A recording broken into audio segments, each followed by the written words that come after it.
চলুন দেখে নেওয়া যাক যে একজন বাগানি নতুন বাগান করতে গেলে বা মেন বাগানে কি কি জিনিস ব্যবহার করে। এটা দেখতে পাচ্ছি 20 20 0050 বায়োভিটা এক্স। আর কি থাকে এখানে দেখতে পাচ্ছি ভার্মি কম্পোস্ট, এখানে মাটির ডেলা। ঠিক তারপরে দেখে নেওয়া যাক ছাদ বাগানে কি কি হচ্ছে। একটা ছোট্ট আম গাছ, 1 বছর আগে বসানো গাছটা বসানো আছে 14 ইঞ্চি একটা গামলা টবে। ঠিক তার পাশে আরো একটা বড় আম গাছ, কারণ ছাদ বাগানে এখন আম মানে খুব সহজে প্রচুর প্রচুর ফলন। ঠিক তার পাশে একটা, ঠিক তার পাশে আর একটা। এই আম গাছ কিন্তু আগে বসানো হয়েছিল, তখন মারা গেছে বা মেরে ফেলা, মানে আমরাই মেরে ফেলেছি, কারণ বিভিন্ন পরিচর্যা শুনেছি এক হয়েছে আর এক।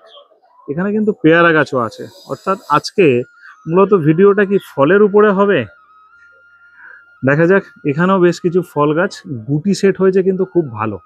যে কটা গুটি ধরে আছে একটা ছোট্ট 1 বছরের গাছে, যে গাছ সাদিয়া নার্সারি থেকে আনা, তো সেই গাছে দেখা যাক কি হয়, কি ফলন দাঁড়ায়। তবে আজকে যে ভিডিওটা মেন, সেটা হলো সুন্দর করে একটা পদ্ম বসিয়ে দেখানো হবে। প্রচুর বাগানি পদ্ম করছে, আর এতটাই পদ্ম বসছে বা পদ্ম হচ্ছে সেটা দেখে কিন্তু পাগল হচ্ছে। তবে এটা ভাববেন না যে এই ফল গাছ নিয়ে কোনো কথা হবে না, ফল গাছ নিয়েও কথা হবে, আলোচনা হবে। কত সুন্দর ফল সেট হয়েছে সেটাও দেখাবো, কি ওষুধ, কি কীটনাশক কিভাবে দেওয়া হয় সেটা জানবো। কুইকটা আমি ইউজ করি না। আচ্ছা, এটা দানাটা ব্যবহার হবে পদ্মের গামলার মধ্যে, তাই তো? বায়োভিটা।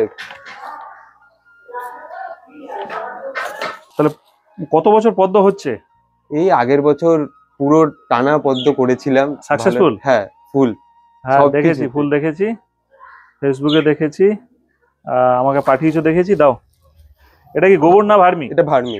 গোবর দিলে হবে? হ্যাঁ, গোবর দিলে তো আরো ভালো হবে। আমার কাছে এখন অ্যাভেলেবেল নেই, তাই আমি ভার্মি। বেশ 2 কেজি ভার্মি আপাতত ইউজ করছি। আম গাছ কি এই প্রথম আগের বছর বসিয়েছিলে? হ্যাঁ, আগের বছর ফার্স্ট টাইম বসিয়েছিলাম। আচ্ছা, একটা বড় গামলার জন্য 2 কেজি নেওয়া? 2 কেজি না, আর গোবর হলে 2 কেজি চলবে? হ্যাঁ 2 কেজি মিনিমাম। আরেকটু বেশি নেওয়া ভালো। আরেকটু বেশি নেওয়া ভালো, ঠিক আছে। চলো 2 কেজি দিয়েই আমরা দেখাই। আর চাইলে 3 কিলো 4 কিলো ব্যবহার করতে পারো। বায়োভিটেক্স এর গ্র্যানুয়ালস যে ফর্মে যে হ্যাঁ সিউইডটা আছে, ওটা জাস্ট অ্যাপ্রক্স 1.5 চামচ মতো। হ্যাঁ, দেওয়া 1.5 চামচ মতন মিলিয়ে দিয়েছি। 1.5 চামচ মেলানো হলো। এটা থাকবে একদম নিচের লেয়ার? হ্যাঁ, একদম নিচের লেয়ারিং করে দিয়ে এবার আমি কাদা মাটিটা বানিয়ে রেখে দিয়েছিলাম। আচ্ছা, যাতে সঙ্গে সঙ্গে দেখানো যায়। হ্যাঁ, মানে শক্ত মাটি জল দিয়ে কাদা করা? শক্ত মাটি জাস্ট জল দিয়ে কাদা করা। ব্যাস, এবার ওটাকে তুমি এটার সাথে মিক্স করে দিয়ে সাথে সাথে পুঁতে নিতে পারো। আস্তে আস্তে, তাড়াহুড়ো নয়।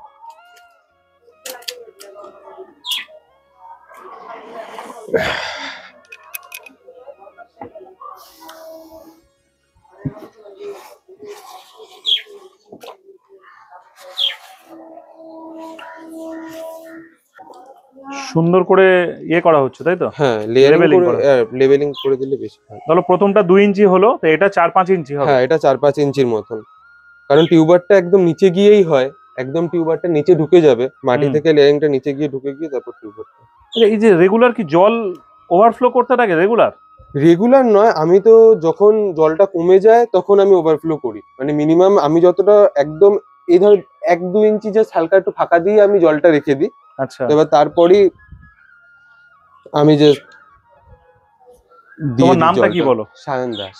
সায়ন দাস। আর আমরা আছি একদম খড়দা স্টেশনের গায়ে, বলতে পারেন খড়দা স্টেশনের সাইডে একদম ভিডিও করছি। এবার জাস্ট এর মধ্যে জল ফিল করে দেবো, তারপর আমি। দাও দেখি, জল দাও। পাইপ দিয়ে জল দেওয়া হয়। সামনের বারে কটা গামলা করেছিল? এখানে তো দেখতে পাচ্ছি 1, 2, 3, 4, 5, 6, 14টা আইডিয়া আছে। 14টা আইডিয়া আছে। সহজ আইডি বলে কোনগুলো মনে হচ্ছে?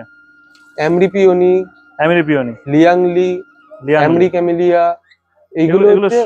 আমি 2টো মিনির মধ্যে বললাম, আর একটা মিনিমাম একটার মধ্যে বললাম। আর একদম লার্জের মধ্যে যেতে চাইলে অখিলা আছে, রেড পিওনি আছে, এগুলো খুব সহজ। আমি ফার্স্টে সহজগুলোই দেখিয়ে দিলাম। দেখলেন জোরে ট্রেনের আওয়াজ। আর প্ল্যানিংটা দেখুন, যাতে না কাদাটা ঘোলা হয়ে যায় বা কাদাটা গুলিয়ে যায়, সেই ব্যবস্থাও কিন্তু করা হলো। প্লাস্টিকের উপরে জলটা দেওয়া হচ্ছে। এইভাবেই ওভারফ্লো করো? হ্যাঁ, এভাবে ওভারফ্লো করতে না, তখন তো পুরো পাতা দিয়ে নিচটা পুরো ভরে যায় যেহেতু। আচ্ছা, এই যে কচুরি পানাটা, এটা কি জন্য দেয় অ্যাকচুয়ালি? এটা আমি দিয়েছি প্রধানত মশা মাছি যাতে না হয়, এটা একদম, কারণ এইটা পুরোটা কভার করে নেয় যখন, তখন আর মশা মাছি গিয়ে ডিম পাড়তে পারবে না, লার্ভাও তার জন্য হবে না, ওই জন্য। এবারে তোমার জলের ওই জলটাও ঠান্ডা থাকবে। হ্যাঁ, জলটাও ঠান্ডা থাকে, সিজনের সময় জলটা কমেও কম। তাও তো দেখছিলাম এখানে মাছ দেওয়া আছে, তাই না? ওই মাছ প্রথমে সবকটা গামলায় ডিস্ট্রিবিউট ছিল, যখন আচ্ছা। ডরমেন্সি পড়ে গেছিল তখন তো জলটা শুকিয়ে দিতে হয়, ওই জন্য আর ওটা দেওয়া হয়নি। মাছগুলো পরে আবার দিয়ে দেবো, বর্ষাটা আসুক। আচ্ছা, বর্ষা আসলে আবার মাছ দিয়ে দেবে যখন ডিম পাড়ার সময়, তাই? হ্যাঁ।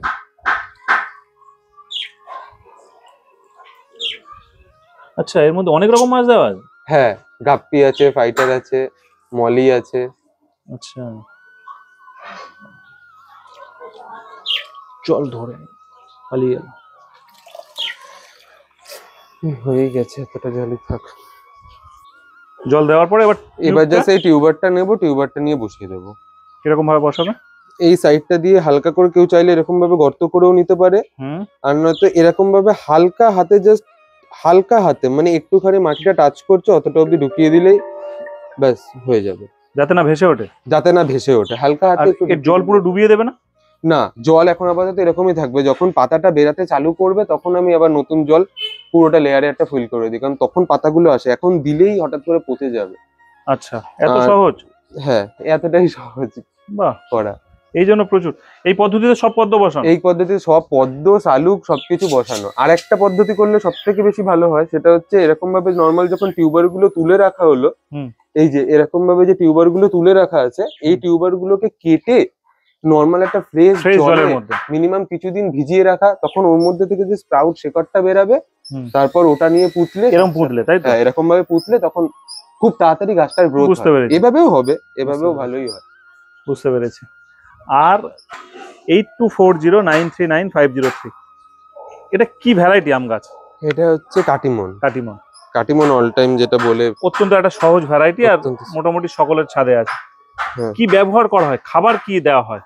আমি তো নর্মাল সিজনের সময় তোমার মিক্স খাবারটাই তুমি যেটা সাজেস্ট করেছো ওটা দিয়েছি, আর হচ্ছে তারপর আমি জাস্ট নর্মাল সুপার ফসফেট আর তেমন কিছু নয়, মানে সিজন এই জাস্ট ফুল আসার আগে আমি একবার মাসে জাস্ট বুস্টার 2টা ইউজ করেছি, যখন গুটিগুলো হালকা একটু বড় হয়েছে তখন আমি জাস্ট একবার বুস্টার 2, আর তেমন কিছুই না। আম গাছে বেশি কিছু দিলে 0050 কতদিন ছাড়া ব্যবহার করা হয়? 15-10 দিন পর একবার করে যে স্প্রে।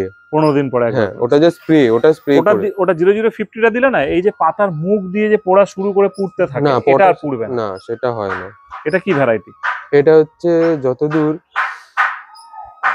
চাকাপাত, কিং অফ চাকাপাত। কিং অফ চাকাপাত। আরো বড় হবে তারপরে বুস্টার 2 স্প্রে হবে, তার আগে কিছু নয়। যখন এই ফুল থেকে ফুলগুলো খোলেনি, এই যে ফুলে যে খোলেনি, একবার যখন এই গুটিটা থেকে ধরো এই সবে আসছে, এই যে জাস্ট এইটাতে যেমন আসছে, এগুলোতে হালকা একটু পুড়ে গেছে কোনো কারণে হয়তো, এরকম যখন আসছে এই সময় একবার বুস্টার 2টা স্প্রে হবে। তারপর আবার গুটিগুলো যখন এরকম বড় হয়ে গেল তখন একবার বুস্টার 2টা স্প্রে হবে। আর অন্য কিছু সেরকম করা হয় না? তাহলে এগুলো করলেই জাস্ট থেকে যাবে। বায়োভিটা এক্স?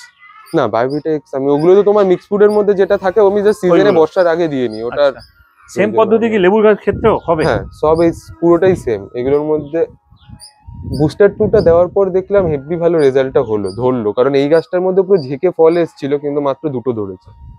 বুস্টার 2 পরিমাণ কতটা দাও? আমি 1 লিটারে 1 ফোঁটা দিয়ে ওটা ইউজ করি, কারণ ওর মধ্যে যে শিডিউলটা দেওয়া, বেশি ইউজ করি না, পুড়ে যায় এতে। হ্যাঁ, বেশি কোনো কিছু ইউজ করবে না, পুড়ে যাবে। আর এখানে 1 বছরের গাছ, এটা কি আগে ছোট টবে ছিল এরকম? না, আমি এনেই প্রথমে এই টবে বসিয়েছি। এই 1 বছর ধরে যেগুলো যে টবে দেখছো সবই তো 1 বছরের গাছ, এগুলো এই একই টবেই আছে, এখনো চেঞ্জ হয়নি? না, এখনো চেঞ্জ হয়নি কোনো। আচ্ছা, এখানে আরো একটা বেদানা গাছ দেখছি, এটা কি আগের বসানো গাছ? না, এই সবই এই আগের বছরই। আগের বছরের গাছ? এই মালবেরি থেকে চালু করেই তো সবই। আচ্ছা, বেদানা আছে, এদিকে মালবেরি উপর অব্দি পুরো ধরা। মালবেরি গাছ সবাই একটা করে ছাদে করুন। এটা হচ্ছে পাকিস্তানি মালটা, এতগুলো ধরেছে আপাতত। আম গাছ লেবু গাছের মাটি আলাদা হয় না, একই মাটি? আলাদা মাটি। আলাদা মাটি। আম গাছে কি মাটি ব্যবহার করো? আম গাছে আমি একটু তাও শক্ত মাটি রাখি, যেমন হচ্ছে কোনো বালি জাতীয় জিনিসপত্র মেলাই না। আচ্ছা, আর সেটাতে বালিটা জাস্ট অ্যাড হয় এটার মধ্যে। আর বসানোর সময় ভার্মি গোবর কিছু দেওয়া হয় আম গাছে? না, ভার্মি গোবর নয়, ভার্মিটা আমি অল্প পরিমাণে দিই, বেশিরভাগ নর্মাল মাটি রাখারই চেষ্টা করি। আর এর ক্ষেত্রে আমি ভার্মি, বালি, গোবর সবকিছু এইখানে আমরাও ধরে আছে, দুর্দান্ত দুর্দান্ত, আমরাও এগুলো। ধরে আছে। আবার ফুলও চলে এসছে। আর এই যে এগুলো সজনে, সজনেটা খুব ভালো। এটা ওডিসি 3 আছে। ওডিসি 3 ভালো ফলন হয়? হ্যাঁ, ফলন তো আগের বছর লাগিয়েছি, এবছর দেখি এত ফুল তো এসছে, কি হয় কে জানে। অল্প কিছু ফলের গাছ আর ম্যাক্সিমামটাই পদ্ম দিয়ে এই ছাদ করা হয়েছে। যখন সিজনের সময় পদ্মতে তো পুরো ঢেকে যায় এই জায়গাটা পুরো। ঠিক আছে, আমাদের একবার সিজনে দেখো। হ্যাঁ, আমি এবছর পদ্মের নিশ্চয়ই সময় গামলা আরো দুটো একটা বাড়বে। হ্যাঁ, গামলা অবশ্যই বাড়বে, আমি তোমাকে সিজনের সময় সিজনের ডাকবো। সময় এই যে আমরা বসালাম, এটা এটা কি ভ্যারাইটি বসালাম? এটা রেড পিওনি আছে। রেড পিওনি, দেখা যাক রেড পিওনিটা কেমন রেজাল্ট দেয়, তাহলে আমরা তখন এসে দেখাবো। আমি তোমাকে রেড পিওনি থেকে সব ভ্যারাইটি যখন শালুক টালুক সবকিছু ফুটে থাকবে তখন ডাকবো। আমি একবার বলে দিচ্ছি, সব গাছে ব্যবহার করতে পারেন। নতুন গাছের থেকে শুরু করে সব গাছে 20-20-20 1 লিটার জলে 5 গ্রাম দিয়ে সমস্ত গাছে ব্যবহার করতে পারবেন। এটা সমস্ত গাছে। হ্যাঁ, 0.50 আছে। 1 লিটার জলে 3 থেকে 4 গ্রাম ব্যবহার করবেন, মোটামুটি ফল ফুল হয় যে গাছে সেই গাছে। হ্যাঁ, এটা সাফ সাপ 1 লিটার জলে 2 গ্রাম কোম্পানি বলে, কিন্তু 2 গ্রামে কাজ হয় না। 1 লিটার জলে 3 গ্রাম দেবেন, দিয়ে ব্যবহার করবেন। সিউইডের দানা একটা টব বসাতে গেলে ধরুন 8 ইঞ্চিতে বসাবেন, 10 ইঞ্চিতে 1 চামচ, 10 ইঞ্চির পড়া হলে 12-14 হলে 2 চামচ দেবেন একটা টবের জন্য। আশা করবো বুঝতে পারলেন, কোনো রকম অসুবিধা নেই। আর এখানে বুস্টার 2 এর ডোজ আমি আরো একবার বলে দিচ্ছি। বুস্টার 2 1 লিটার জলে 1 ফোঁটা, এরকম লেখা আছে কোন কোন গাছের জন্য কিরকম, সেগুলো একটু দেখে নেবেন। সবাই ভালো থাকুন, অসংখ্য ধন্যবাদ সকলকে।